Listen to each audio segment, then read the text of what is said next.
So I went to the Army, and they said if I became a cook, then I could have guaranteed station Fort Lewis. I could be with this boy, right? And Okay. they lied to me. They were like, "Oh yeah, cook in the Army, you don't have to go to the field. That's what MREs are for." Not true. You always have to go to the field. You don't have to Oh, shoot weapons. Not true, right? So I joined the Army. I become a cook, and then he dumps me at basic.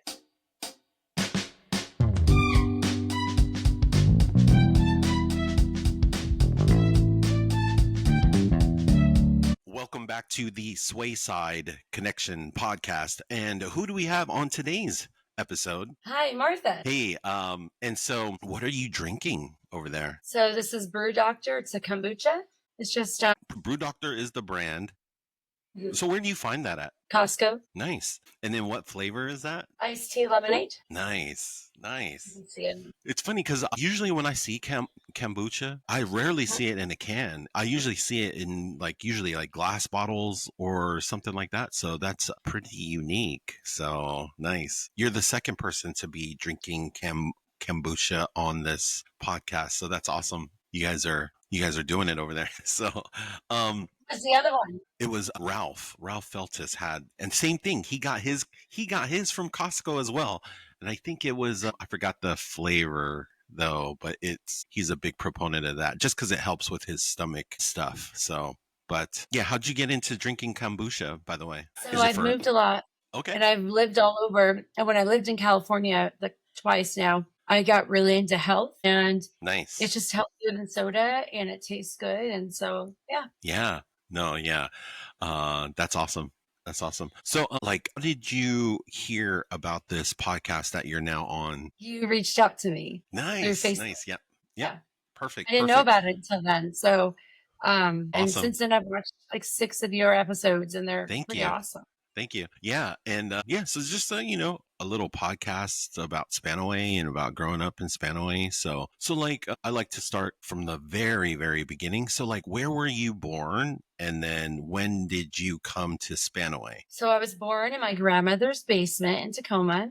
My dad delivered me because we didn't have health insurance. And I was number 4 of 7. I think I was the second or third kid to be delivered at home. But we moved into our house. You're the third one he delivered? Either second or third. I think I might have been the second. I think the first kid and the second kid were born in a hospital because my dad was in the military at the time. Gotcha. But I want to say my sister Jennifer and I, and my sister Catherine and Melanie were all born at home by my dad. That's gangster of your dad. Wow. That's gangster. That's crazy. I mean, but if you think about it, if you go back into, obviously medical technology and the advances are amazing, but I mean, that's basically how most people were born anyway.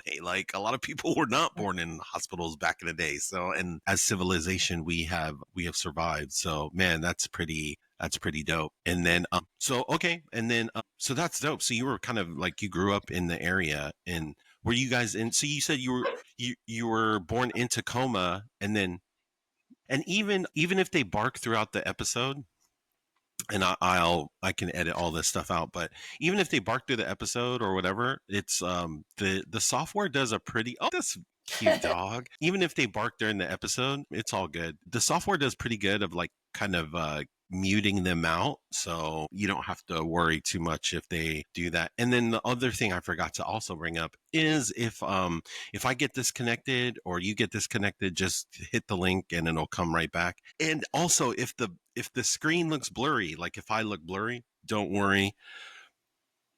It'll all record fine because it's happened in the past, and it's just so because it saves to your computer perfectly, even though if the screen gets blurry or the connection gets bad or whatever, it's all good. It'll all record fine because it basically saves to your computer, and then it uploads to the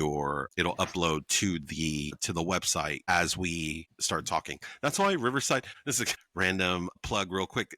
For anybody that decides to start a podcast, Riverside is a great software for all those reasons I just mentioned. It does good, kind of zoning out background noise, dog barking, and it's just and you could use it from anywhere. Obviously I'm overseas, you are back in America, and so it's and things seem to work pretty seamlessly. I have a link in the description if you want to sign up. It's free. They have free plans. Like there's a free 2-hour plan that you can sign up for Riverside if you wanted to start a podcast just for fun. And yeah, you could just use that link in the description. But yeah, so okay, you guys were in Tacoma at the time, and then like, so were you guys living in Tacoma? I don't remember because I was a baby. Yeah, We okay. moved into our house. I may have been a year old. I mean, I was a baby. Yeah, okay. And then we stayed in that house the whole time from until I left for the military. Nice. And then there's 7 of you, and you are which one? You are the number 4. You're right in the middle. You're right in the middle. Yep. Girls and a boy, and I was right in the middle. Nice. And then how old are your siblings, or how much older were they? And then the younger ones, how much younger were they? So we're all very close. The biggest gap is 22 months, and the smallest gap is 13 months. So mom had 7 kids in 9.5 years. Wow. We all were, very, very close in age. Wow, that's awesome. Dang. That's pretty dope. And then, so like, which elementary school did you go to? You know what? I know I went to Camas Prairie, but I thought there was another one I went to for like a year.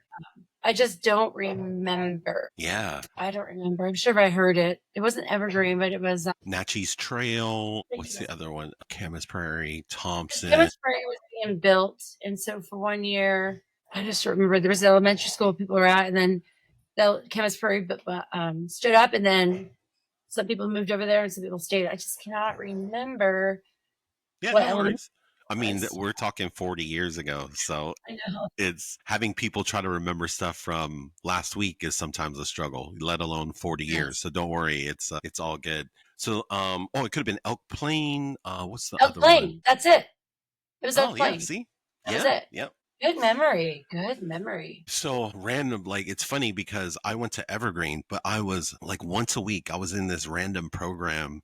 And it just kind of came back to me the other day where we actually had to go to Elk Plain once a week for this like class or something, and it was called, I forgot what it was called, but there was like a group of us. So we went from Evergreen to Elk Plain, and like we would have one random day per week, or it was in Elk Plain, so it was kind of random. Like, and I just remember just when we were there, is like it was weird because we didn't know anybody at Elk Plain, like from the people that I went that were also from Evergreen. Yeah, so it was just kind of one of those random memories that just kind of popped up. But and it's funny because a lot of those elementaries are still kind of there still, and so I was just on the website looking up, like Evergreen is still there and Camas Prairie is still there, so I just feel like that's kind of interesting. And then so then after elementary you went to, which junior high did you go to? Hillcrest. Yes. And then did you do any extracurriculars in Evergreen or in elementary or junior high?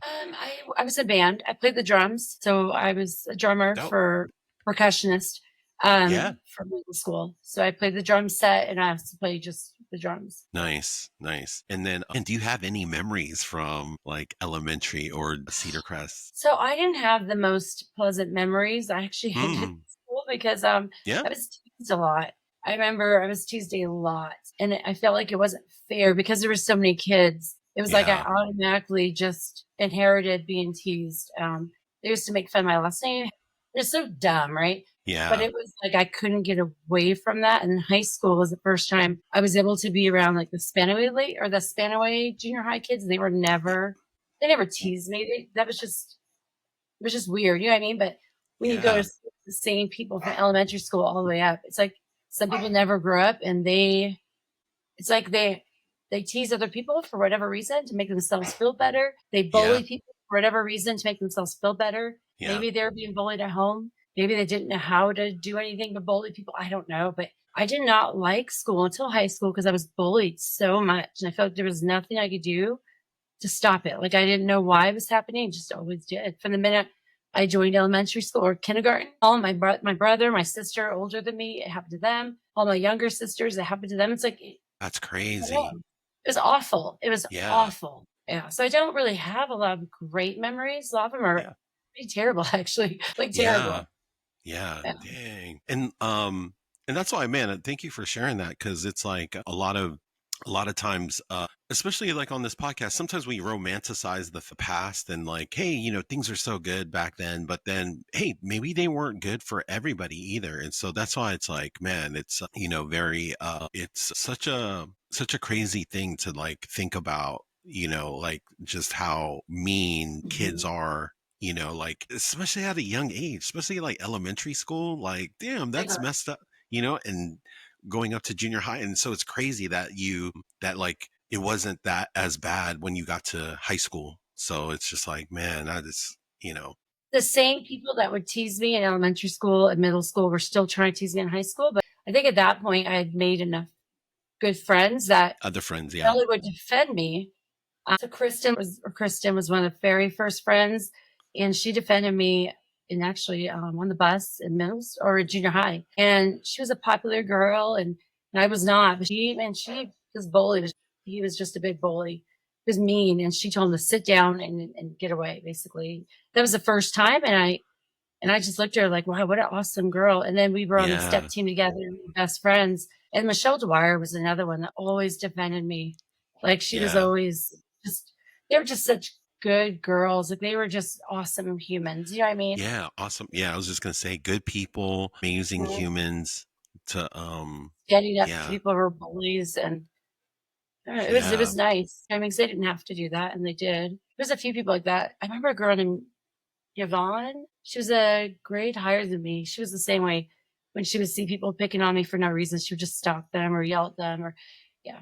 I don't know. Then Chris Huntington was another one that used to like there were some really good humans. And so I think high school is when really when I don't know, I felt like I could be myself and Yes. just try to figure out who I was. You know what I mean? Although I don't For think I sure. ever figured it out until I don't know. Sometimes I still feel like I'm trying to figure out who I am. You know what I mean? Same, same. No, I am right there with you the whole way. Like, it's, it's interesting to like think of like your identity sometimes. And for me, like just doing this podcast kind of helps me kind of tap into that because a lot of me is very Spanaway because a lot of basically like, all of my schooling is pretty much from Spanaway, from Bethel School District, right? So like all the like book knowledge I definitely have is thanks to Spanaway. And so, yeah, I just feel You know like, what the greatest group was?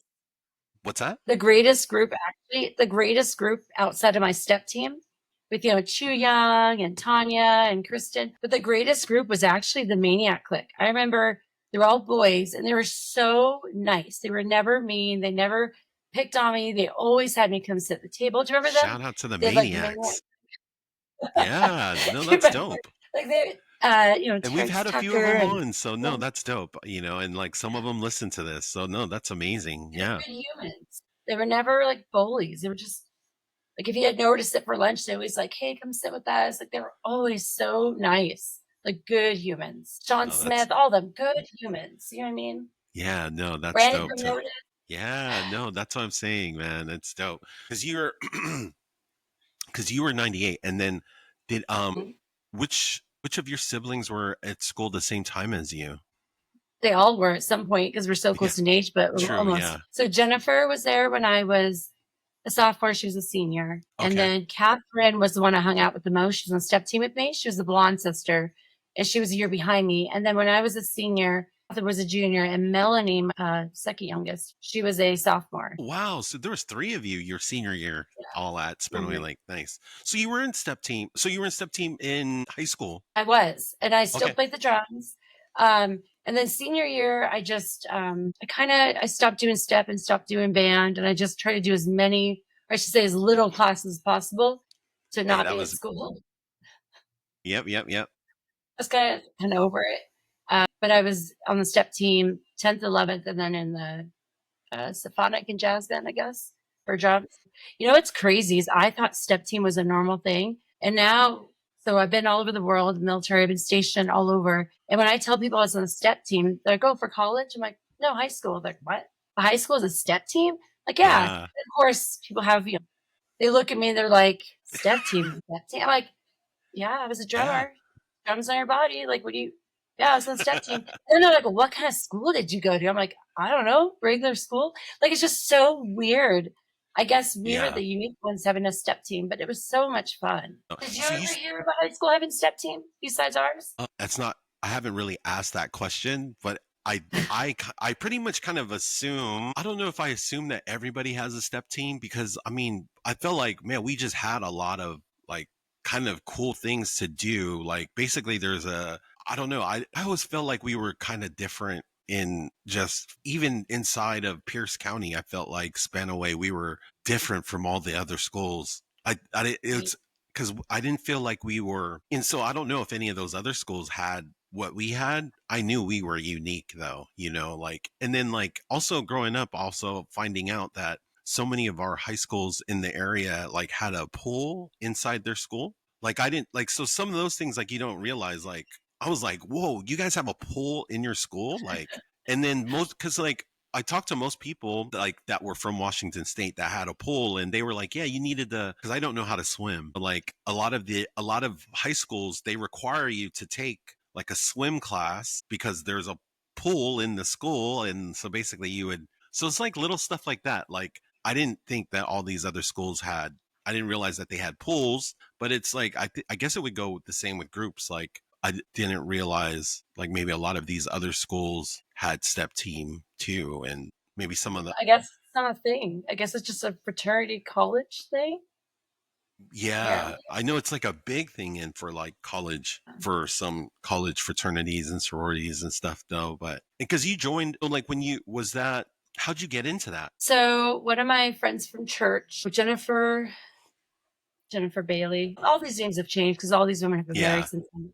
Yep. Jennifer Bailey, she had 9 kids in her family, went to church together, and she was in my sister's grade, and she was a senior, and she was on the step team. And I was going to do cheer because I was like, well, I want to start something new. Maybe Yep. I'll start not being bullied if I'm in part of a team, right? Part of something, and Yeah. I'm not good at sports. And so I was going to do cheer, but then I chickened out. And Jennifer was like, you've been playing the drums for years. That's beats. Why don't you try for the step team? It's playing drums, but using like your hands and legs and feet. I mean, Yes. playing drums in your body. Like you should do it. And I'm so glad I did because it was awesome. And I did have a team. I had a whole team of girls, and it was awesome. It was like having a family at school. I mean, it was sort of the best thing ever happened to me was being part of the step team. And so you joined that right as a sophomore then, pretty much. I did. Yep. Dope. Dope. Yeah, and I loved it.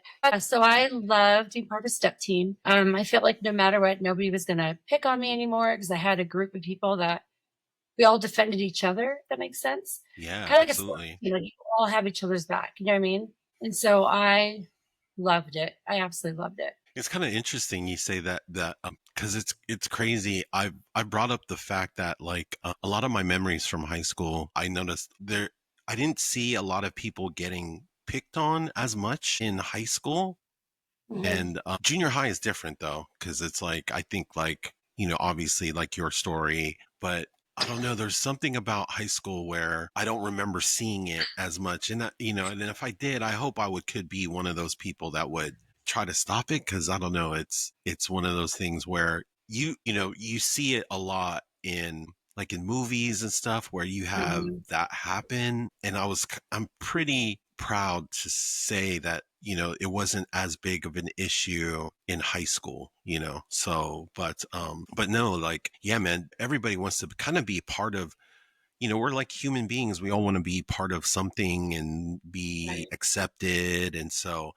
during those ages it's like a lot's going on, we're growing up, and there's like we're maturing and stuff, so I just I think think that, I think that's why I like the military so much is that you're always part of a team. yeah. Yeah, no, absolutely. Absolutely. So you did step, you did, you're in band, and then any other like thing, like, did you do anything outside of school? Were you involved in like church or anything, or any of those other like Um, extracurriculars or? so we grew up Mormon, and Okay. Mormon church takes up a lot of time. So every Wednesday you go to church after school for a couple hours. And you're supposed to go to church every morning before you go to school. I'm Yeah, sorry for this. seminary is that what it's Yeah. called? Yeah, hey, yeah, I know. I have How do family you know members that are about that? Mormon. Uh-huh. Just because I remember other students from back in the day. Like I remember Kina going to seminary, and Uh-huh. like I remember We went to like church together. She was my friend.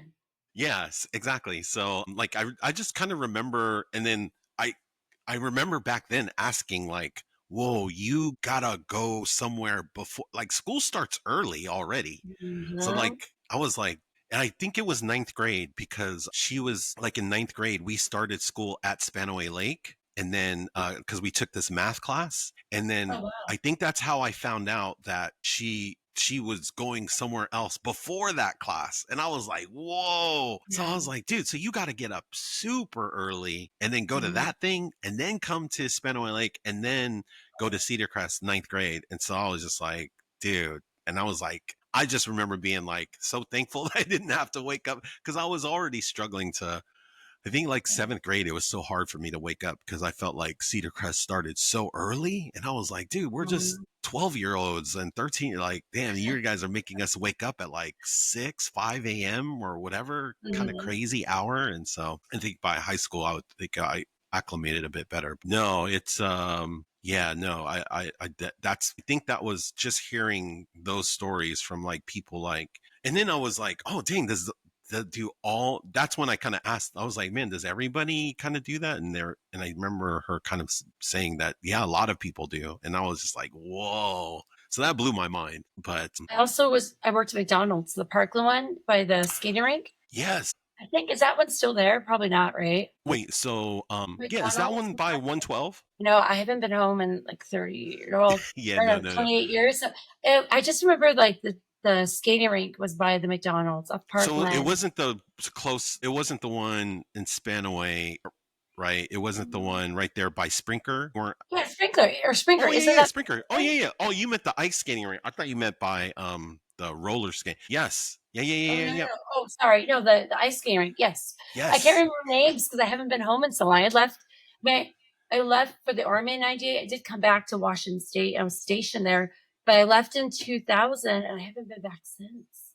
And so I Wow. don't remember all the names, but yeah, Yeah. Okay. Yeah, yeah, yeah. Sprinkler, Sprinker. whatever it is, Yeah. Sprinkler. So was that your first job? Sounds like a funny word, doesn't it? Sprinkler. Yes. It's super weird because you So want it weird. like because we want to say, you want to say sprinkler, but because Mm, that it's the name is so yeah, it is so weird. I think because I remember Sprinkler. when I first moved, yeah, when I first moved to Spanaway, it was such a hard word to say. It's like sprinkler and then like pialup.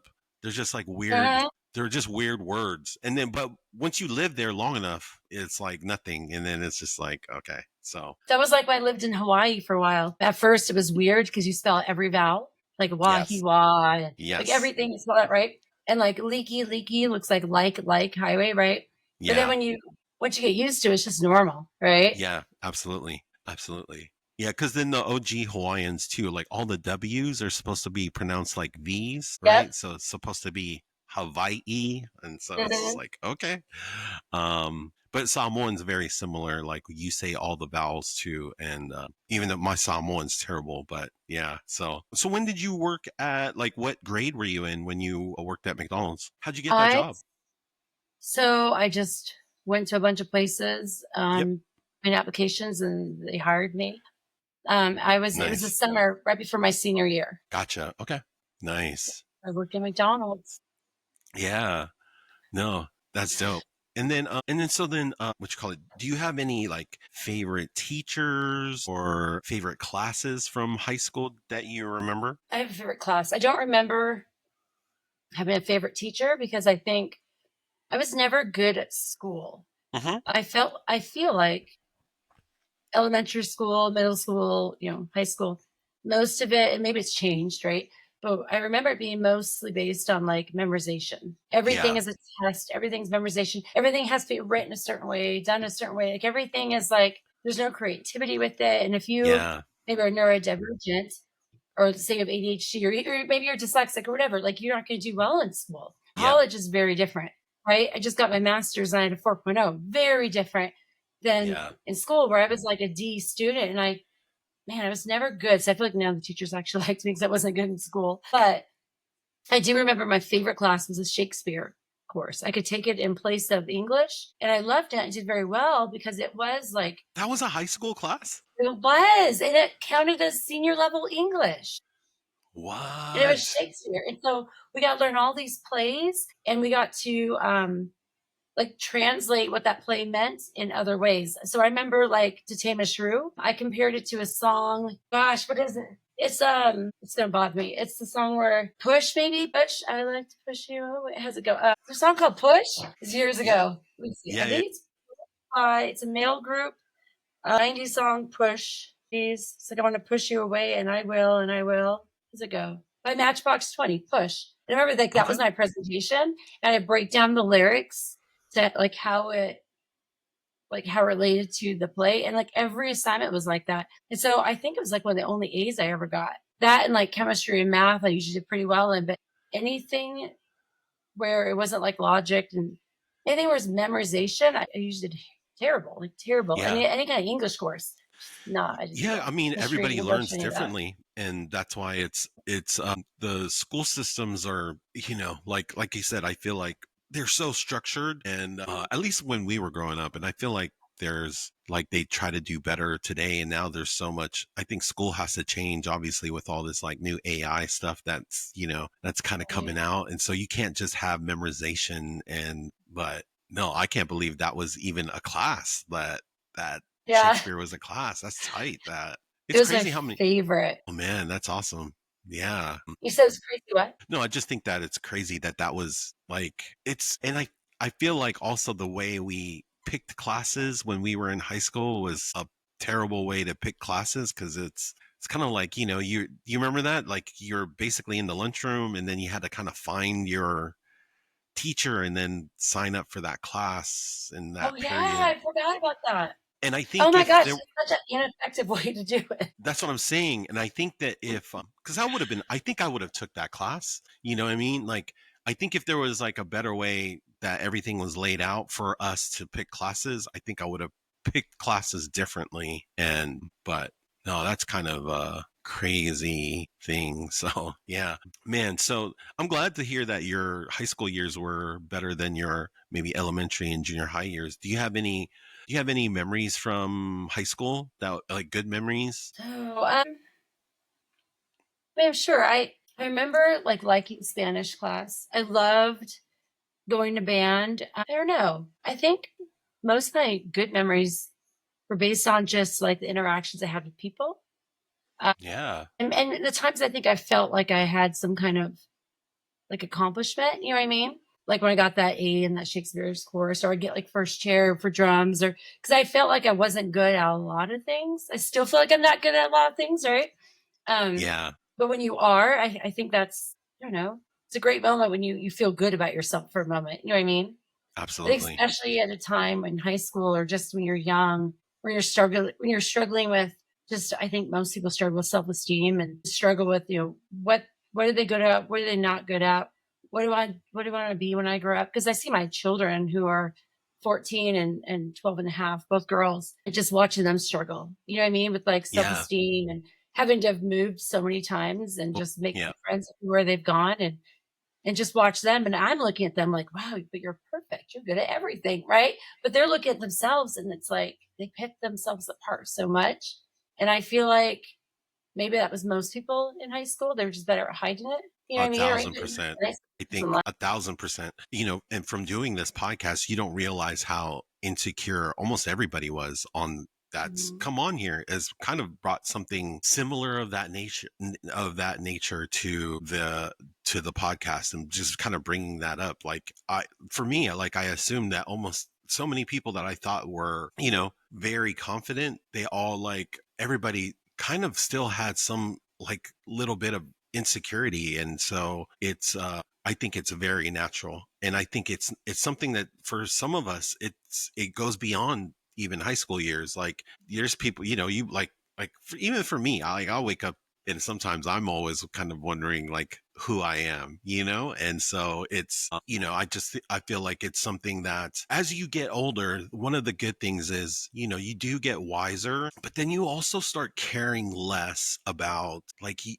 I think for our years of life being here on this planet, you learn to realize like there's certain things that really matter, and then there's a lot of things that don't, and a lot of things that we tend to worry about or be insecure about. The majority of those things in that bucket really don't matter. And so that I think that's one of the weird things. It's like, damn, I wish I learned this when 30 years ago, when I was in high school, that, the things that I think that matter, they don't really matter. And then there's, and so especially when it comes to, like we're social beings and like we all want to be liked and we kind of want these Mhm. certain things to happen. But then at the end of the day, it's like, man, a lot of the times the people that you want to have like you, they really don't, they're really insignificant in your life. Cause like when major things happen to you, you kind of know who your real friends are and like who your family Mhm. is and stuff. So, which is why I like to do this podcast. Cause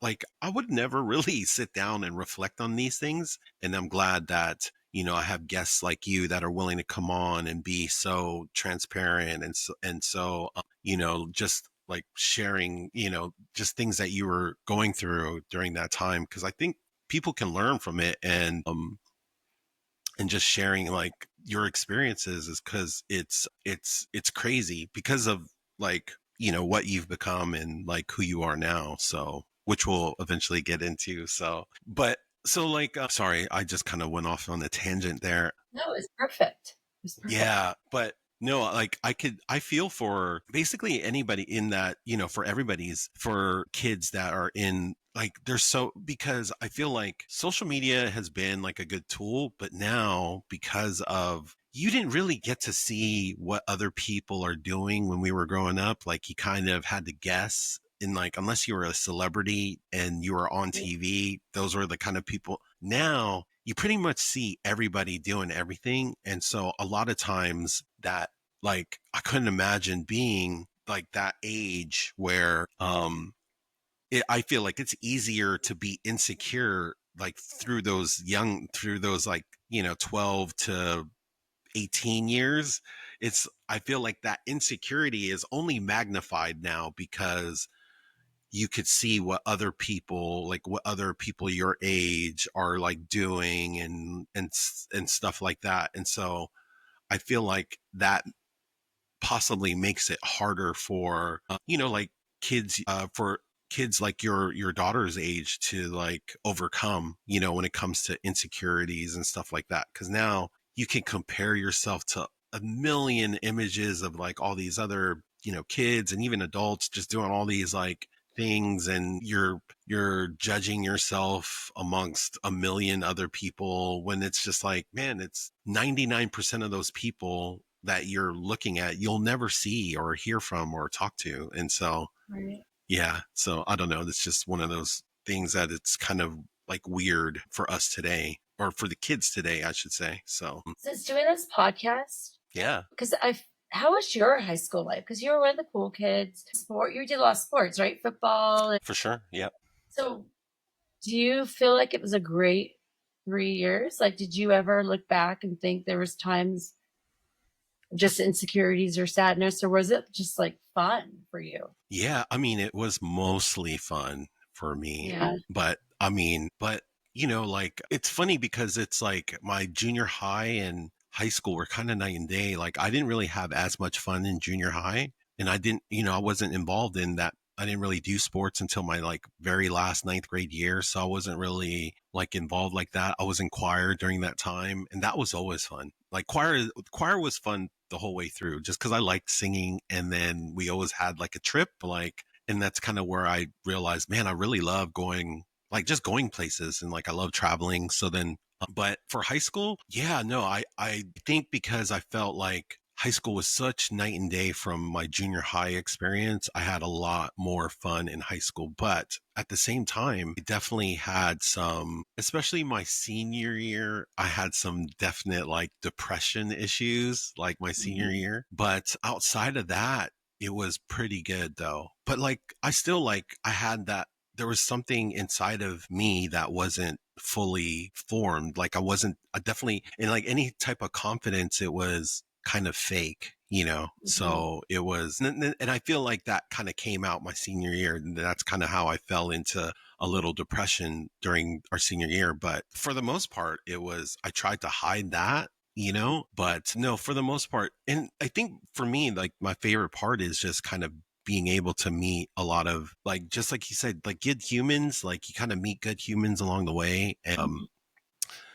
and that's why I'm very like thankful that, like, that's why I look back and I don't remember anybody getting like I don't remember, at least in high school, I don't really remember bullying being an issue like on a wide scale. And I'm sure it happened, but I Mhm. don't really remember seeing it. And because I feel like it's because I'd like to think that I would be, at least in high school, I would have been the type of person that would want to stop something like that. I definitely wasn't that person in junior high. I was very like insecure myself. So I was, it's just one of those, I don't know, it's just kind of interesting.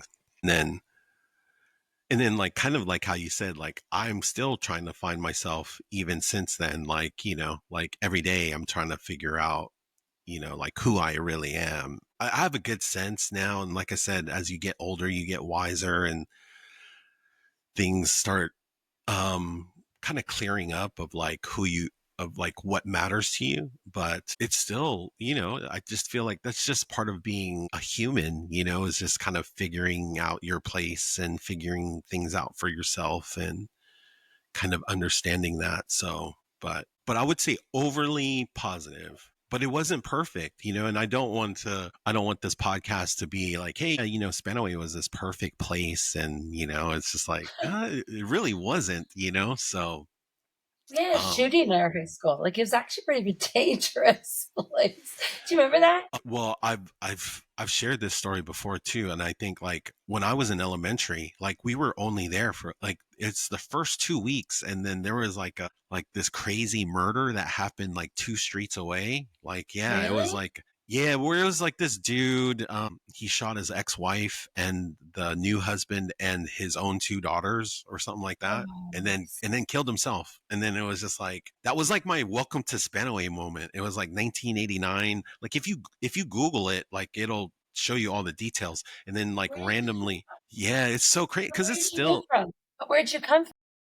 So my dad was in the military, and we had moved from Pennsylvania. So we used to live close to Harrisburg.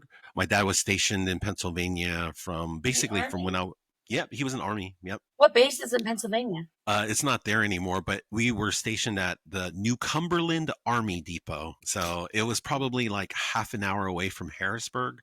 Pennsylvania. And we drove that too. And so we drove, and it was like wintertime. It was like wintertime 88. So it was like I was 8 years old, and we drove that. And so instead of driving straight from Pennsylvania to Washington, it was wintertime. So we kind of tried to avoid the snow. So we kind of went all the way around. So we went down through Texas and then came back up through California. And then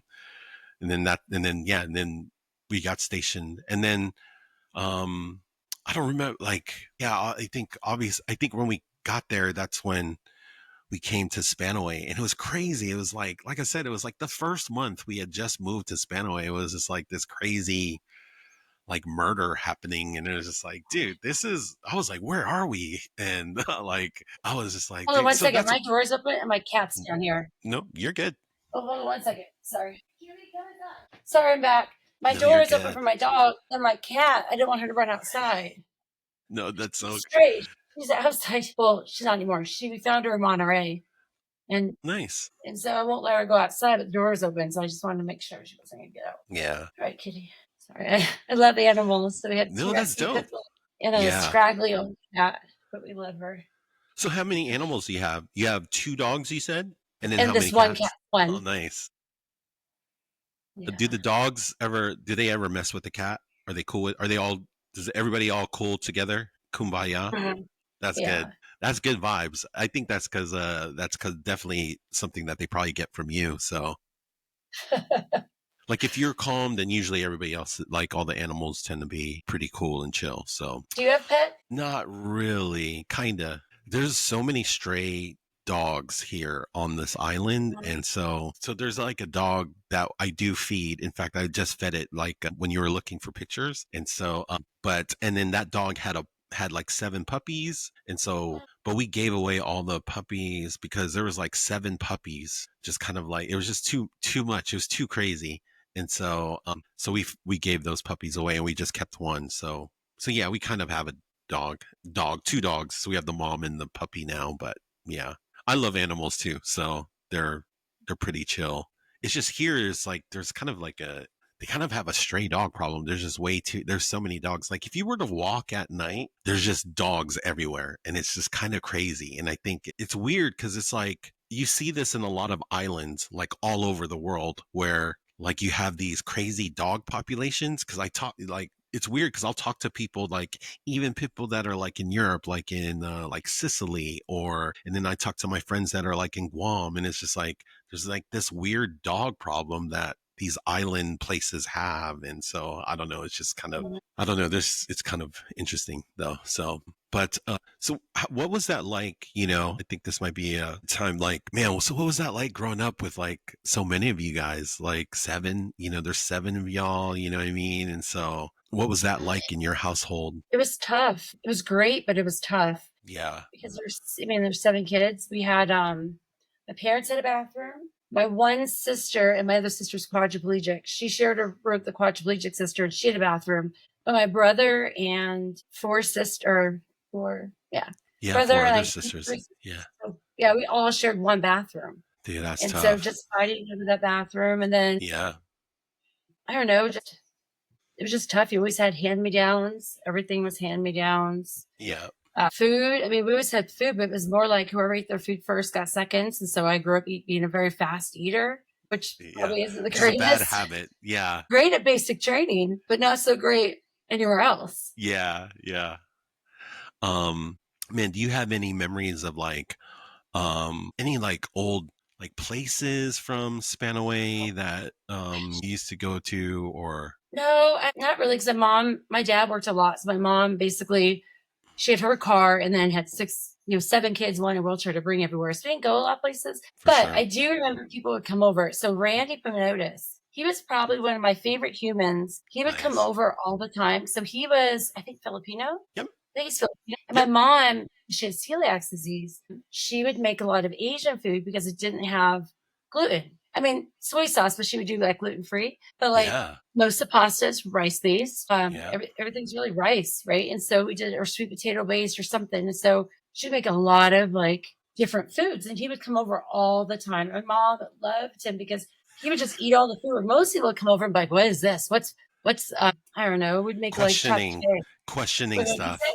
What'd you say? Like people would come over questioning stuff all the time, like Yes. questioning what is this? Like but Randy would just come over and just start digging in. Yeah. Yeah, because it was like japchae, which is like a lot of Korean foods, like japchae and Dope. the big dapoki, which is big rice noodles, and like seaweed. I mean, he would just come over and he would just eat it.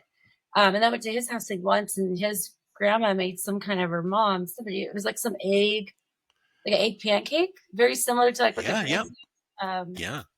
I don't remember the name of it, like mushu. I don't know, some kind of pancake made of egg, but I loved it. Some I think mom just Randy's kind of an undercover cook, like, because that. I think he's an undercover cook because he, like, when I had him on the podcast, he was making like these German dishes, and I was just like, whoa, like, so I think he's He's an a under, foodie. I think so. I really think so. I mean, he's a gardener too. Like he likes to grow Really? vegetables. Yeah, so that's what I mean. I think he grows his like own herbs and spices and vegetables. I think he's like an undercover chef, and like I really do. I think he might be. I mean, he grows some other things too, but it's like I think he's. Yeah, no, I think he's just he's so interesting too. So, but no, that's crazy. He Um, was one of those people that never judged anybody. I don't think he had a mean bone in his body unless he was protecting somebody, right? Even though he was or small. playing basketball, Oh, play basketball. when he played basketball, because I seen him act crazy on the basketball court. But yeah, no, it's no, he's a funny dude, and I love that guy. I think What that's you my call real it? memory because I didn't go to a lot of places. Like Yeah, sometimes we'd have parties at my house. My parents would be at like the temple, like the whole yeah, weekend would come over. It was never with alcohol or drugs or anything. It was just yep, people coming over and having sodas and just hanging out while my parents were gone. It was always like PG or G rated parties where it was just, I yeah, don't know. Those are things I remember, like wholesome, good, fun, and people coming over. You know what I mean? Not like in the movies where the parents leave and there's like tons of alcohol and drugs and like people breaking stuff. It was never like that. People come over and we put music on, and literally there'd be nothing. I mean, nothing. Nobody did anything like that in my house. We just listening to music and chilling. Yeah. No, that's good. Yeah, just That's interesting too, because a lot of, like a lot of people like to that's the age where a lot of people tend to rebel, But man, I mhm. I could only imagine with so many of you guys though. So it's like I feel like if somebody tried to do something, somebody would probably snitch. So Oh, yeah. I feel like that helps. I feel like that helps when there's so many of you, because it's like, man, it's hard to make, so many people keep a secret like that from your parents. So, Right. Right. do you want to share some of those pictures Yeah. from back then? Yeah. So I have a lot. So I have like my high school photos. I was trying to be like sassy, I guess serious and sassy. Biting my finger, I don't know what I was doing, but Do you remember where you got those at? in my house. Yeah, like also who took those is what I mean. I don't remember. I think my parents hired someone from the church Oh, and they okay, put yeah. this like sheet up and they took a picture like in the house. That's dope. That's gangster. Yeah. And then like this is a picture I had. I think I was already a graduate. I think I was in the army at the time. Oh, okay. That's right there. So I was in the army, I think, because Catherine was a senior, Oh, Melanie was okay, a yeah. junior, and Emily, I think, was a sophomore. Jennifer had already graduated, Christian already graduated. And then is my sister, the handicapped sister in here? Let's see her in here. But she's not in this photo for some reason. But yeah, so that was Wow. us. That's dope. Yeah, one kid's missing. Yeah. And then No. let me think. And I don't know because I've moved so many times. Yeah. I think 9 or 10 times since then. So I know I have more photos of just in some kind of box No, somewhere. I bet. But Hey, that's crazy. like I have this one from the Army opening station in Korea. This is 2000. And Nice. the USO had some like celebrities come. This dude is from like the general's daughter. He was like a celebrity, I guess. I have no idea. Both these two are celebrities. The USO had them come. I was in Korea. I was just like 20 years old. Nice. I have a lot of those. So, you just said you brought up the military. So, when did you decide to, by the way, I don't know if people know, but I'd just like to give you your Oh, is that a props. high school picture? I think I found a high school picture of Yeah. prom. I don't know why it's in here. Oh, you know what? That might not have been a prom. That might have been a military ball. Yeah, never Military mind. That ball was where? military. In Korea. I think it's Nice. like a dinner. Yeah, never So, mind. Sorry, high school all me good. and the army me look the same. So it's only a couple years different. Yeah. Yeah, I Still don't. you weren't Oh, I found 21 yet. one. Let me see. I found one when I was like, it's an ugly photo, so I don't know if I want to show it. I was like 12. It's up to you. Oh God, my mom used to make my clothes because it was cheaper. She made all of her clothes. Yeah. Oh, I won't get too close. They look terrible. Look at those bangs. Your parents were so resourceful. Sure, they were, but back then people used to make fun of us because my mom made all my clothes. For sure. And so For we were sure. made fun of a lot, which is not really fair. Yeah. But nowadays people can make clothes and it's considered cool. But back then, people just I don't know. It's so interesting now that you say that, because it's 1,000% true. Anything homemade is way more like it's weird. It has a different type of value now. So like, and because we're so used to like everything being ultra processed now, especially when it comes Right. to like food and like clothes and stuff like that, it's like so now anything homemade has like this different type of value. And so, yeah, it's so interesting how so weird now how things are and perception of stuff. Here's one with my beret on. Because in the kitchen, I was a cook at the time. I had to wear a beret inside. That was one of my friends who was a cook as well. Hinton, I think his name was. Just there's me in a beret in the army. Yeah, that's gangster. So I don't know if people know, but you are the very first Chief Master Sergeant that is on the podcast. You're the first Chief Master Sergeant to grace the podcast. And so I feel like this is a good time to kind of, since you brought those pictures up. So how interesting, crazy interesting stuff. So you've been in multiple branches of the military. And so like, yeah, which branches? And then how did you get started off? All right. So it's kind of embarrassing, but I'll tell the truth. In high school, my senior year, I was dating this guy from Bethel High School, and his birthday was later. So he was a senior after I graduated, or he was becoming a senior after I graduated. So he's 1 year behind me. Yep. Okay. 99. Yep. We were going to get married and all the things and first love and whatever, right? But I knew I had to get out of the house. I needed to do something. My grades weren't good enough for school. Sorry, were good enough for school, and so for college, I didn't have money for college, and so the Army, well, the military made sense. I went to the Air Force, and the Air Force said we can't guarantee you a duty location. Never done. What does that mean? So I wanted to be stationed with this boy who was in high school still. Oh, you wanted to be able to pick your duty station. Yeah, I wanted to be stationed at Fort Lewis or McCord because this boy was still going to high school and we were going to get married and a promise ring and all the things. Right? So I went to the Army, and they said if I became a cook, then I could have guaranteed station Fort Lewis. And I could be with this boy, right? And they lied to me. They were like, "Oh yeah, cook in the Army, you don't have to go to the field. That's what MREs are for." Not true. You always have to go to the field. You don't have to shoot weapons. Not true, right? So I joined the Army. I become a cook, and then he dumps me at basic. And so now I use the Army as a cook just to be at Fort Lewis with this boy is, and we're not even dating anymore. Where's your basic at? Fort Jackson, South Carolina. Okay. South Carolina. And that had been the first time I had ever left the state outside of, I think I went to California and Montana for vacation, but I'd never been anywhere near the South or anything like that. So that was different. And I was very sheltered. So going from very sheltered Mormon family to that is a bit wild, eye-opening. A whole new world, basically. A whole new world. Oh my gosh. So being a cook, I remember we had a thing called Soul Food Thursdays, right?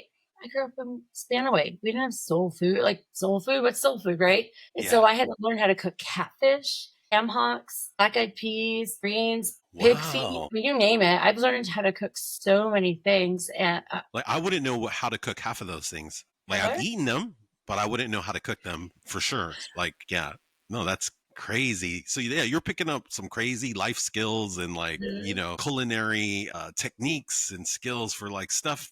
Yeah. Have you, and then did you ever eat any of those things before you were cooking them? That's got to be food. So that's crazy. So not only were you not used to like seeing them, because I've like seen them and, I've had some of those things, but I couldn't imagine like, hey, there's some like things you've never heard of and now you got to cook them. So that's crazy. Like not pickled, like pig's feet. Yeah. And it tastes like bacon. Like it's just pork. You know what I mean? Yeah. But just something I just never thought I'd be eating. But just all those things. And I used to make cream puffs and donuts and cakes and all the things from scratch, right? Well, then I did that for 2 years, and then I got stationed in Korea, Camp Casey, Korea, which is like Dongashon, which close to DMZ, just south of DMZ. Wow. Like an eyelash in my eye. And it was awesome, but I realized the Army wasn't for me. Back in the 90s and early 2000s, I mean, I was there during 9/11. You know what I mean? I remember being in Korea when the planes crashed into the towers in New York. Like, what was that day like? Well, so we were being in the Army, but you're in Korea, and then now you're here. So, I mean, and then, so this must have happened like at nighttime for you? It did, but they didn't wake us up. I remember waking up early, 4 in the morning, go to the kitchen, and they had TVs in there, and it was showing the recaps of everything. And I'm like, whoa, what is going on, right? But in the 90s and early 2000s, especially in the Army, and I was with 2nd Infantry Division, just the gender discrimination was pretty bad. Just no matter how fast you were, how strong you were never good enough, right? Even if you were faster than the guy next to you, that guy would still always had to make excuse, right? Of why you were better. So just the gender discrimination, sexual harassment, just was very bad in the Army back then. And so I was like, I don't want to be part of this. So I got out. And I moved to Palm Springs, California in 2002 with my sister, Catherine. She moved to California to be a star, be a singer. And so we lived together for a little bit. And man, I was working 3 jobs just trying to survive. It was so expensive. You're out of the military at this point. Yep. Okay, so you're just civilian life now. Yep. And I was working all these different jobs in Southern California. And then about a year and a half of that, I was like, this is silly. So I went to the Air Force and I said, hey, I want to join the military again. And I was an E5 when I got out for the Air Force. I was like, give me a smart job, one that's a skill, one that I can, because I didn't want to be a cook, right? I want to do something that is very marketable. So this is like 2003 at the time. Did you have to take an ASVAB or anything to when you went back into the Air Force? Okay. Yeah, because they make you redo it for changing services. And so I did. And they said, well, you can be whatever you want. Your scores are high. You want to be a linguist? So I was like, yeah, I'll be an airborne linguist. I didn't know there was ground linguists. I thought that was just the Army, right? Airborne, Air Force. So I was like, yeah, I'll be an airborne linguist. I also took a test called a electronic processing data, something math test. And I scored well on that as well. And they said, you can also be a computer programmer. I was like, I don't even own a computer. It was 2003. I didn't own a computer, right? Yep. What am I going to? I didn't know anything about coding. I didn't know anything about computers. Well, come to find out, you had to do 5'4" to be an airborne linguist. And I'm 5'3 3/4. No way. So I A could be a quarter of linguist. an inch too Yeah. short to be a Yeah. linguist. An airborne linguist. And they An didn't tell me there airborne was linguist. ground linguist. And I think the reason they didn't tell me there was ground linguists, because there was no height requirement, was because they really needed computer programmers, and not everybody could pass that test, and I passed it. And so they're like, you're going to be a programmer. I'm like, okay, Yeah. sure. Why not, right? So they demoted me maybe an E4 to come to the Air Force, but it was okay. I was just going to do 4 years. And they sent me to school, and well, first they sent me for a couple of days at not basic, because I didn't have to go basic again, but just a couple of days to get like my uniforms in Texas. And then I went to school at Keesler, Mississippi. Loved it. And then from there I went to Fort Meade, Maryland. And I worked for NSA. Like, it was a pretty cool thing.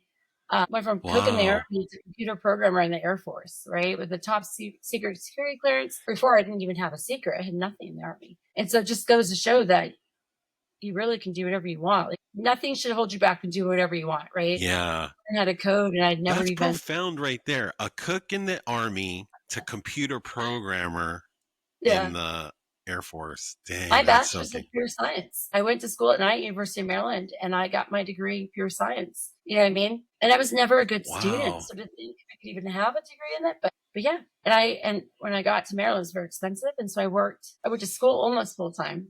And I had a second job bartending. And then 2 years in, I met my husband. And then a few years later, we got married, and I got orders to Hawaii. So in 2010, I got orders to Hawaii. And then I had 2 kids there. I loved Hawaii. I worked for DIA there, and that was awesome. And then you worked for who? DIA, Defense Intelligence Agency. Okay. So DIA, so I went from National Security Agency to Defense Intelligence Agency, right? What's the difference between those two? Because I just built software. I don't know. We're all Intel. I just make software for Intel organization. I know there is a difference, but my piece of it really, I just did support. You know what I mean?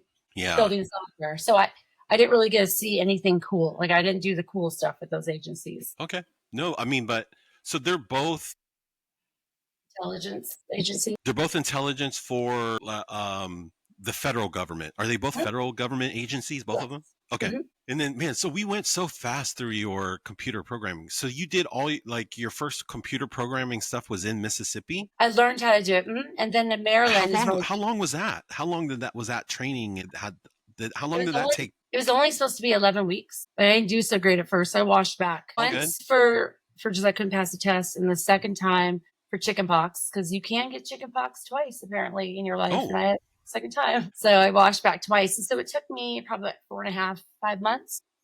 Okay.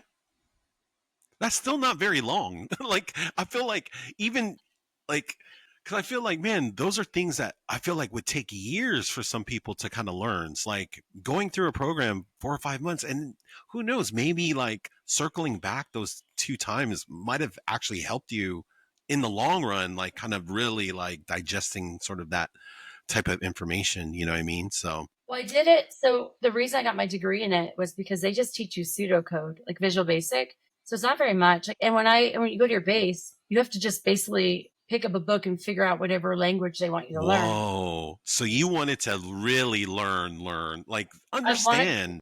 My job. I didn't want it to be crappy. And going from the Army where it's very sexist, I already had a chip on my shoulder. And so I went to the Air Force. There was only 18 girls in the entire Air Force that were programmers. All the 540 other ones were men. Wow. And so it's very male dominated. And even though they never, ever were sexist my entire time doing it, I just had that fear. And so I didn't want to be bad at my job. I wanted to be good. So I went to school at night to get good at my job, actually learn how to code. And what years were you at University of Maryland? Man, it's so funny because I was there. I visited somebody that was going there in 2003, 2002, 2003. And so I joined January of 2004. I started school in the summer. So I think it was July of 2004. Wow. But technically it's University of Maryland, University College, but online wasn't so big back then. And so I used to drive to campus on Tuesday nights, Thursday nights, and then on Saturdays. And so From it was an Fort, extension. what's it called again? Fort Fort Meek? Meade. Fort Meade, like Fort mead, like Meade. wine. Fort Meade. Yeah. Okay. Fort Meade. And so Yeah. How far was that drive? So you drove from Fort Meade to College, wait, what's it called? College Park? College Park. Yep. Yeah. Yeah. Yep. It's about an hour, 45 minutes to an hour. Ouch. Okay. Yeah. But I wanted to be good at my job. And Yeah. so, yeah, that's what I did. And then when I moved to Hawaii, when I met my husband, I kind of took a break from school. And so when I went to Hawaii, I started then doing night school. At that point, online school started to really pick up with them. Oh, yeah. And then I ended up getting my degree. And I can't remember if I got it. I think I finished it in Texas, though. So I was in Hawaii, had my kids there. I was there for 3 years and then got stationed at Texas. And yeah, Texas was awesome. I was there 4 years and I became a first sergeant, which I found out that's actually what I love doing. You just take care of people. Your whole job is taking care of people, whether it's discipline, whether it's morale, whatever, right? And then Yes. I found my love. And from there, I got stationed in Fort Bragg, was there for 2 years. And then I was in Monterey for 2 years. And then I decided to join the Space Force. Wow. Now, how did... Yeah, really, I didn't do just 4 years and get out. So Yeah. now I'm in Colorado. And then how long have you been in the... What made you decide to... Because, man, like, your career is kind of crazy. Just like... Because first sergeant is what? E8? So in the E7? Army, it's E8. For Okay. Air Force, it's E7. But there are E8 first sergeants, but you have to make E8. You can't just start as an E8. And so I made E8. And then I was an E8 first sergeant for 2 years at Fort Meade, and then not Fort Meade, excuse me, Fort Bragg, and then an E8 first sergeant at DLI, Defense Language Institute, which is funny because I wanted to be a linguist, and now I was a first sergeant where the linguists were. And that was pretty cool. Yeah. Wow. And Terrence Tucker talked about being in Monterey, and I'll tell you, the schools, my daughters went to school there. It was the first time they went to school somewhere where it wasn't a military community, and they did not like it, like at all. Because military communities are so accepting of other kids, typically, right? For sure. So in Texas, my kid went to school in Texas, and she had no problems making friends. And then she went to school. Both my kids went to school in North Carolina, Fort Bragg, on base. Everybody was kind to everybody. Military kids, right?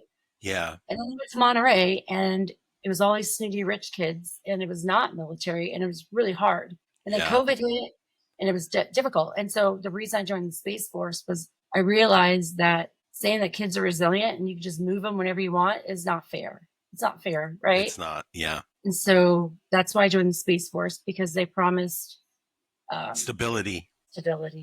And so going from, by the time my daughter was in fifth, we went to 4 states for school, elementary school. Dude. So I joined, yeah, it's a lot. Every 2 years. 4 states, yeah. Not just 4 schools, 4 states. No, That's 4 states, 5 schools, because she had 2 different schools in Fort Bragg. Oh, because 5 schools, 4 states, all in elementary school. Dude, that's crazy. Yep. And so it was Space Force on stability. And so December of 2020, I joined the Space Force, and then I moved to Colorado summer of 21. Gotcha.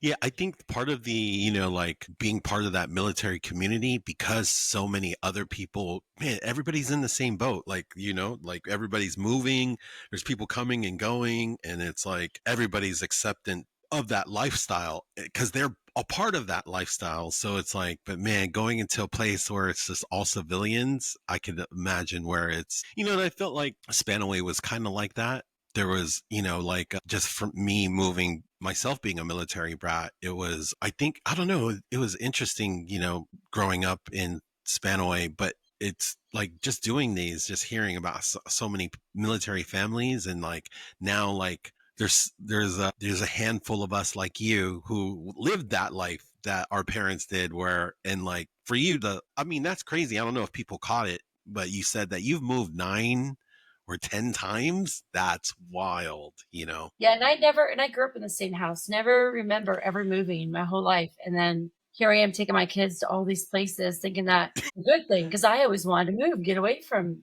bullies, right? And I was stuck with them forever.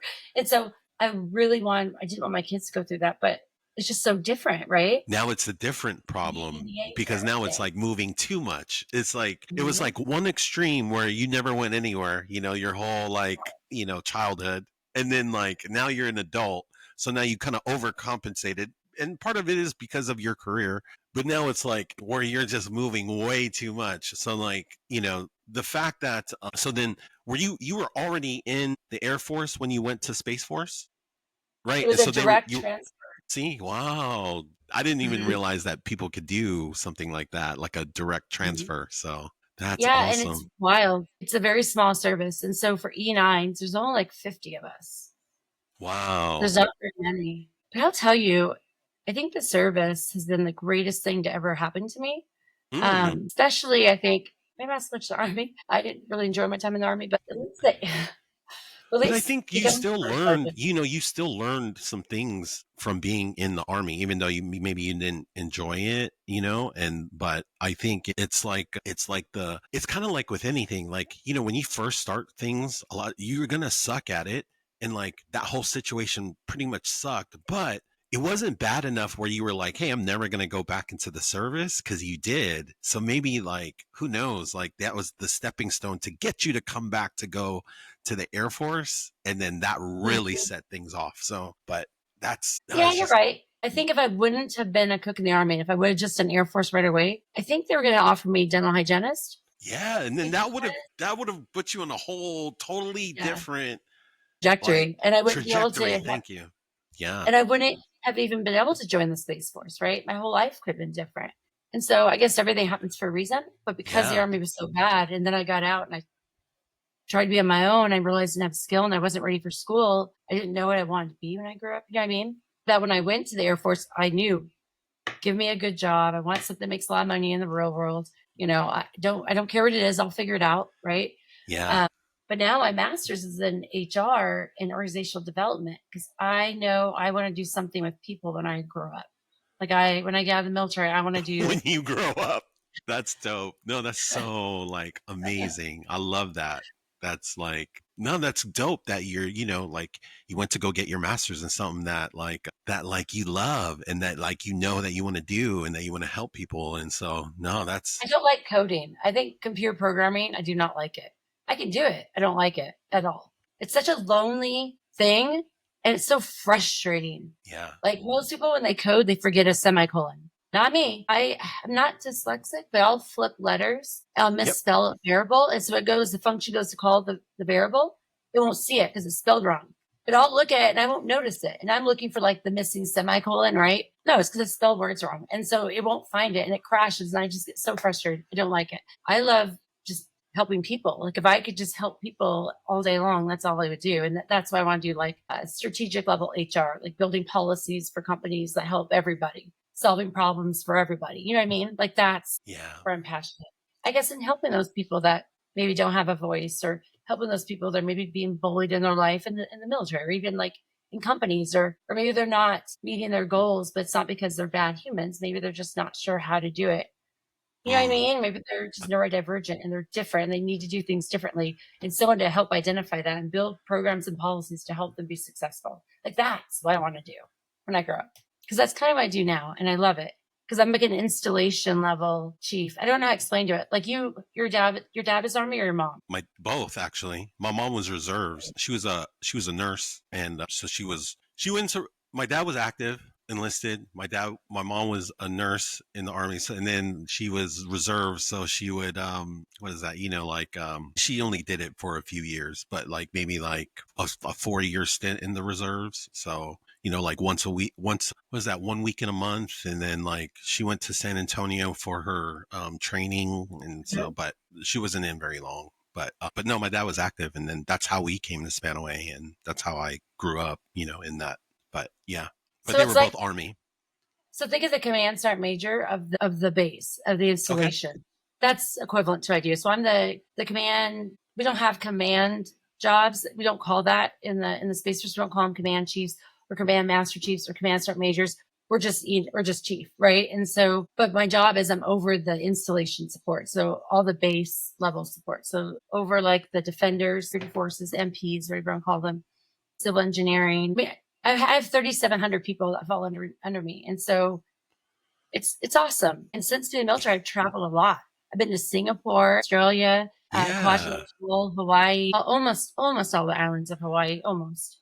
I've been to Japan twice. I've been to Korea. I've been to You were just in at least Chile. this year from where? I went to Where were you? Santiago. Chile? Yeah, yep, yep.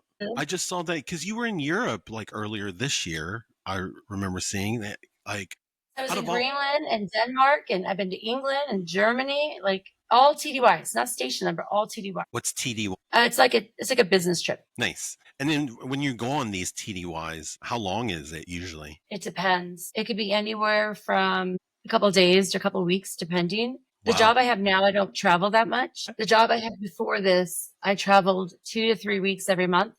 And so it was terrible on the family. My job now, I travel not even once a month. I don't travel that much. I went to Greenland because I have a base in Greenland and we have a detachment in Denmark. And so we went to Denmark to visit our people and then Greenland. Yes. And then I went to Kwajalein Atoll because we have some property over there that we're over as well. And it's funny because you got into Space Force for the stability and then they're kind of sending, and I think finally now in your current position is a little bit more stable. You're not moving around anymore. Cause like and then you're not having to travel as much anymore. So that must be throughout like a lot of your travels. You brought up so many places. You have, what's your maybe like top 3 places that you visited that like, or like, what are some places where you're just like, oh, I definitely want to go back there? Santiago, Chile. Okay. That was amazing. I was there for Women, Peace, and Security. And I spoke on international space sharing agreements. And so other countries sharing data in space and everything we track in space, because my last unit was called the Space Domain Awareness Delta. So our whole mission is to track everything that happens in all the different orbits in space. So LEO, MEO, GEO, HEO, and even cislunar, which is like NXGEO, which is beyond. And cislunar is like around the moon. And so tracking everything out there. Hey, are you allowed to be talking about this stuff? Oh yeah, that's all in class. Okay. Just making sure. I don't want to get people run up on me. You know what I'm saying? So no, that's amazing. I actually spoke on it. And it was cool because I had a script and I had to read off the script and there was a person translate it in Spanish and everybody had these headphones and they would hear. So I couldn't hear what I was saying, but you would have headphones. You could switch it to a different language. Wow. And so I didn't know this, but I thought I was speaking slow, but because I was using a lot of terms that didn't translate well into Spanish, like, I don't know, kind of a mess, but you live and you learn. Next time because I mean, obviously you probably have tons of technical jargon that you're using. And so that stuff does not translate. Yeah. Right. And so it was interesting, but it was really cool to go to Chile. Another one, I really loved Denmark. We really am a foodie at heart. So the reason I love places. Okay, what was food. Like, okay, let's go back to Chile. Like, so what in Chile was good that you had there foodie wise? Because I love foodie stuff. Everything. Really? Oh, I'm trying to remember. Yeah, I took so many pictures of my food. Everything, the cheese, the wine. I mean, I don't think I had a bad bite anywhere. Okay. The empanadas were really good. I'm trying to remember everything I ate. I mean, that's a pretty good standard where you're just like, every meal I had, I know was amazing when I was there. Breakfast, lunch, dinner, no matter what it was bomb, right? So you talked earlier about chemicals in food, right? Overly processed food. What I love about other countries is their food isn't overly processed. Yes. So whether it's Australia or Singapore or Denmark or England, England's food is fantastic, believe it or not. Germany, I don't know if their food's not processed, but I did eat their food. I think some of their stuff is, but a lot of the places, like even Chile, they don't put chemicals in their food. And so the food goes bad pretty quick, but it's so good. Like it's so good. Food is supposed to go bad quick, you know, like naturally that's just what happens when you don't eat things right away, you know? And so, what about Denmark? What was good in Denmark? Do you have any like memorable dishes? Denmark, so you know what? I would say I had this like steak and it was the strangest tasting steak because it almost reminded me of venison because it was so lean and so iron rich, almost tasted like it had a lot of I must say blood, but it tasted very juices. I call it juices. Yeah. Like juices. Have you had venison before? How it's almost gamey? Yeah, I've probably had it maybe once, and it was like maybe at an Italian restaurant, and I don't really remember what it tastes like. But me, I like this part of the world. They eat a lot of lamb here, same as like in New Zealand.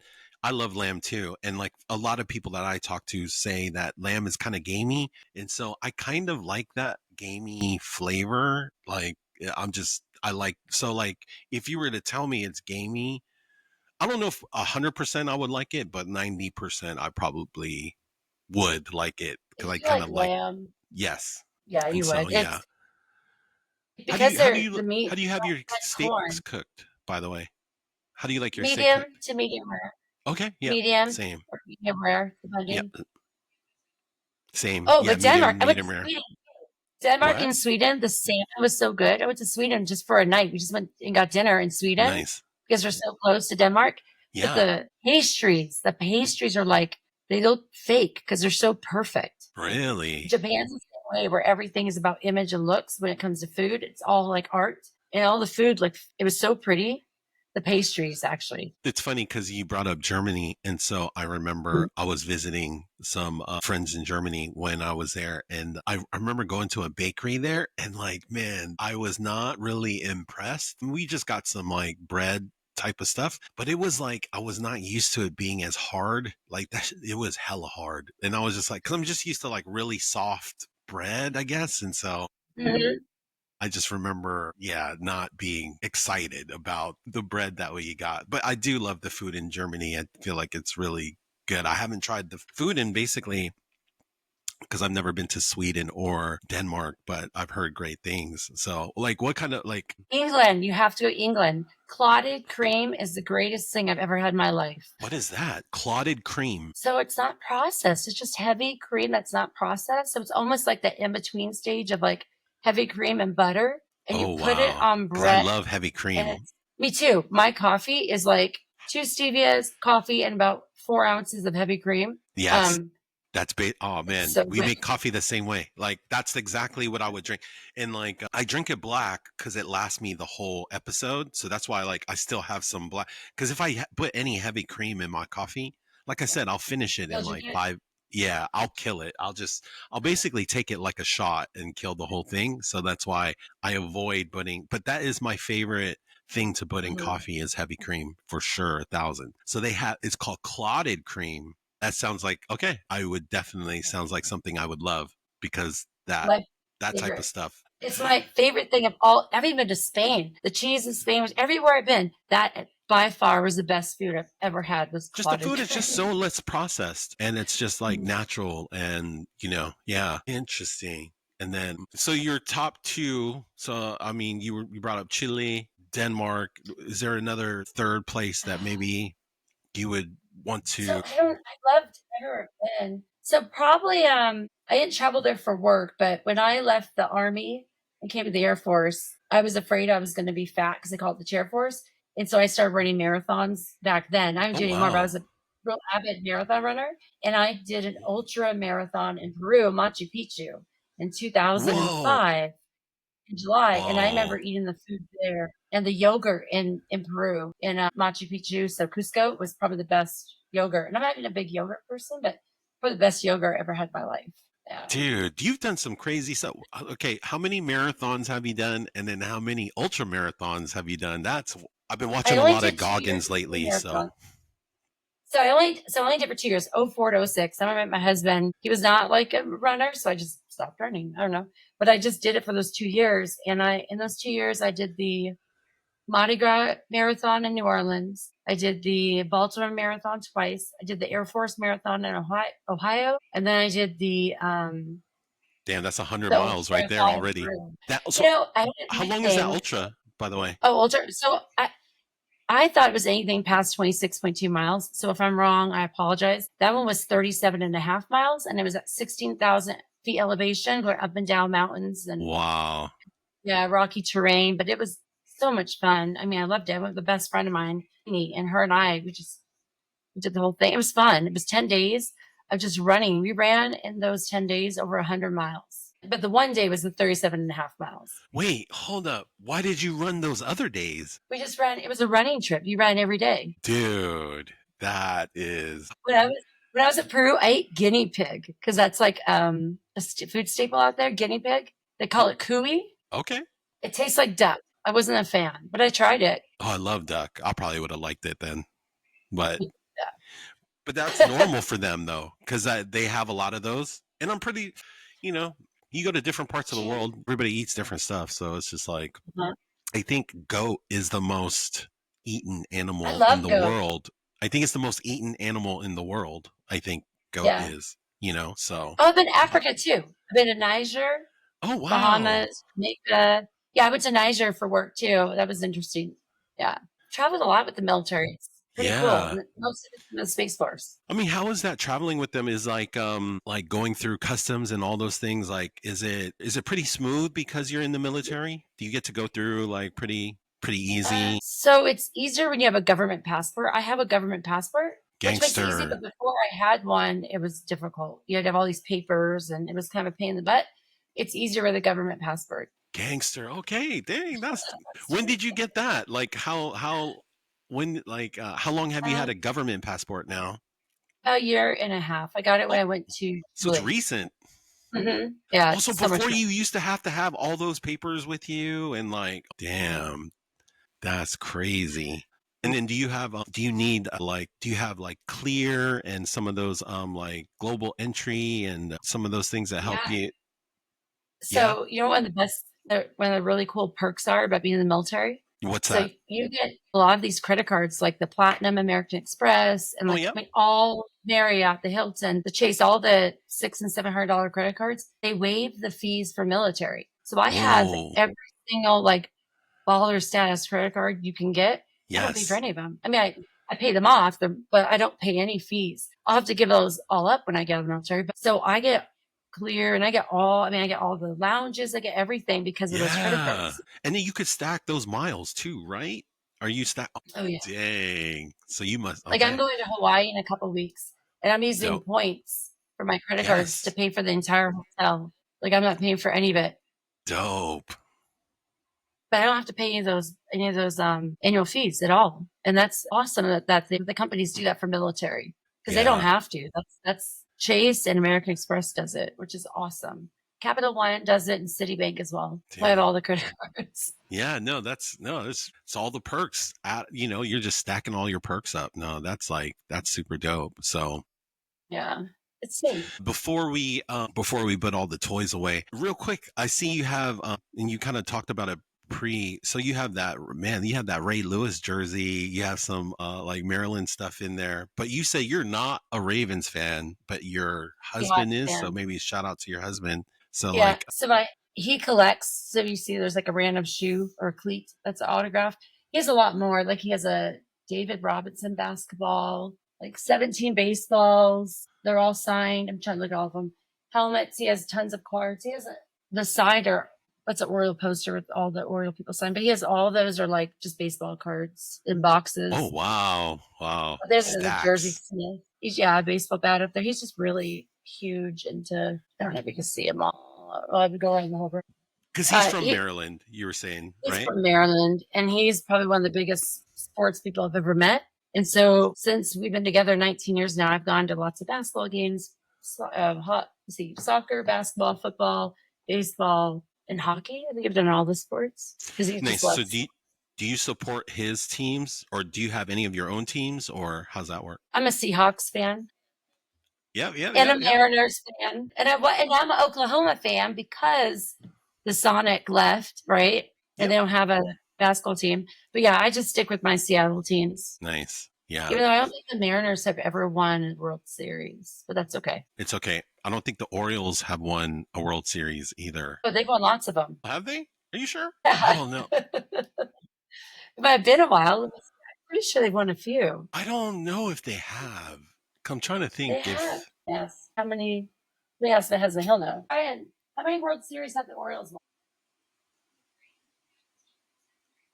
Oh, dang. Okay. See, I didn't even realize that. It's been so long Yeah. for them because, man, I don't remember them winning since we've been alive. Maybe they have, and I don't remember, but no, that's so crazy. What you call it? So when you hear the word Spanaway, like what does that make you think of or bring up for you? So I think of like Mount Rainier and hiking, and I think about Snoqualmie Falls, and I used to hike a lot. I guess that's why I missed to say earlier is with 7 kids, it's expensive to do things, but hiking's free. We used to go hiking a lot, like a lot. Mm, And so I think of just the greenness. It's so pretty. I don't know of everywhere I've lived. I don't think I've lived anywhere. Maybe Hawaii is really green and pretty, but other than Hawaii, I don't know if I've lived anywhere as green and pretty as Washington State or Spanaway. It's pretty. Now I haven't been there in a very long time, but it's just pretty. What I yeah. remember it is. And everybody's nice, and people aren't mean driving, and maybe they are now. I think the nicest drivers are in Hawaii. Everybody's just like this. As soon as you want to like cut in, they just let everybody cut in. The nicest people are in Hawaii. Nicest. But I'll say that probably Washington State. The meanest are probably in Maryland by far, Maryland, DC area. Is the But yeah, so meanest. when it comes to drivers, oh yeah, they'll run you off the side of the road. They're so mean. They're Yeah. awful. Well, in Hawaii, they call that, a lot of times they say that aloha spirit is that, Mhm. that whole like laid back, real chill, so, and then, Yeah, I miss Hawaii. That's why we're going back. My kids haven't been there since they both were born there, but they haven't been back. So wow, we're going in a couple weeks. They're really excited. that's awesome. That's awesome. And then finally, if you could go back to 98 and have a conversation with yourself, what would that look like? Don't join the army, especially for a boy. Like, unless you're married, do not make decisions for a boy, right? But I don't know because I don't know how different my life would be right now. Mm, You know what I mean?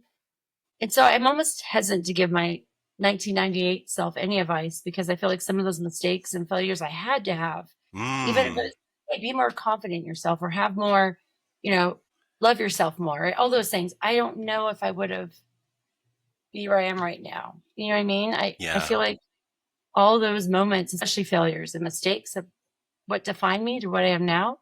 And I feel like some of the ways that pay it forward my job is I go to all these classes for military. So I'll go to like leadership courses where I'm like a mentor and I'm very vulnerable and I just open up because I feel like when I came in there scripted, no one listens. But when you come in there vulnerable and you share your mistakes and you talk about insecurities and different, there's a thing, what's it called? What is it called? Where you don't believe in yourself, imposter syndrome. Yes. When you Yep. talk about like imposter syndrome and still having it, right? And Yeah. sometimes never feeling like you've ever arrived, but you've never like always feeling like you're just not there yet. Yeah. It's amazing because young people relate to that and they Yeah. Shoot, I relate to that. So, right. But I no, it's share that good. to these 18 and 19-year-olds and these 20-year-olds and it resonates with them, right? And Yeah. so I feel like unless I lived that, I don't know. I don't think I'd be who I am right now. You know what I mean? Absolutely. Absolutely. I think we all have had to have our own journey and our own path to kind of get where we're at. But I Absolutely. don't know if I tell myself anything because I'm afraid I'd be someone different. Yeah. Yeah. And some of And those lessons are the best lessons, even though they suck, right? At the time. absolutely. Absolutely. I think you're one of the first to really, I mean, other people have said similar things, but I think you kind of hit it on the head. And most people, even with as much like craziness that they have gone through, almost everybody says they wouldn't change anything, but it's more like personal stuff as far as like how to feel. And so, like, kind of like you kind of were hitting on it, like be more confident, be, trust the process type kind of things. But as far as like changing things, I think that's profound in itself, saying that, hey, you don't want anything to be changed because all the things you went through so far in your life have kind of brought you to where you are, and you kind of like where you are. So, like, you know, why why why why risk changing history for, for something that you want to save yourself from pain from back then? But I don't know, sometimes that pain makes you who you are too. So, It defines you some yeah, I mean it defines you of who you are and I don't know, and maybe then you can have other people learn from your lessons instead of having them go through it. bingo. Um, Absolutely. I will say I was on a reality dating show back in the day, and maybe I would tell myself not to go on that because was pretty stupid. Whoa. So what show was Eliminate. this? It was Eliminate, and this was in 2004 is when we filmed it, and it aired in Oh, this is 2005. where like you're on a bus and then No, like no, no, different. no. Eliminate. So there's like they don't have the show anymore, but there was like 4 guys and a girl or 4 girls and a guy, and each round you eliminate Oh, somebody. yes, yes, yes, yes. I do remember Yeah. that. No, And what? I remember it was in Maryland, and I had never seen blue crabs. Like you mentioned, the blue crabs. Yep. So I grew up West Coast. You have crab legs, not Yes. the body. I And I know. remember we had to eat those on TV, and I didn't know what they were. And I had a hammer, and I was like smashing the body, and the Old Bay was flying everywhere. I don't know. I just thought YouTube wasn't that big of a thing back then. You can't find the episode anywhere, which is great. But I might have told myself not to go on that show because they Whoa. gave you a lot of alcohol, a lot. They feed you alcohol for the entire time. And I won. So I was on the show for like 12 hours. And so just Wow. imagine giving someone, I'm not a very good person, shots for 12 hours straight. I was just a drunk idiot. Whoa. They I were was an giving you idiot. shots. Was this MTV production? No, it was Yeah. like Channel 11, like regular TV that everybody sees. Wait, what? Channel 11, whatever like normal channel is. Yeah, it was pretty stupid. Wow. It was local Maryland TV, basically. No, it was everywhere. It was everywhere. Everybody could Oh, see so it. what? Everywhere. It wasn't local. Whoa. It was like a normal like on whatever the normal TV. Yeah. I mean, So I it don't know. was a national broadcast. It wasn't Yes, that's MTV, it. but National broadcast. it was a national broadcast. Yeah. So everybody, Random. so people in California were calling me like, "Oh my God, you look like an idiot. Why did you do this?" I'm like, "I was drunk." And they edit it. They change it so like 12 hours of filming becomes like 30 minutes or really 20 minutes of commercials, right? And Yeah. so they edit it and they make you look like a character almost, right? It Yep. was awful. And so I had people from all over the place calling me. And I was like, oh my God, I was so stupid. Because I was in the Air Force at this point. It was so dumb. It was so dumb. I wish I never did But it. you made it through. You made it through all that. And And so, YouTube wasn't a thing. So I wasn't like a TikTok meme like I am for my stupid yes. news station. Yeah, no, you're good. And I think no, I mean this will be on YouTube, but this is much more in depth and you're not taking shots every hour on the hour. So, Every few minutes, right? Yeah, yeah. no. That's crazy. Well, thank you. Thank you once again, Chief Master Sergeant, for joining the Swayside Connection podcast. And for all you guys out there watching, we'll just catch you on the next one. Peace. Thanks. That was dope.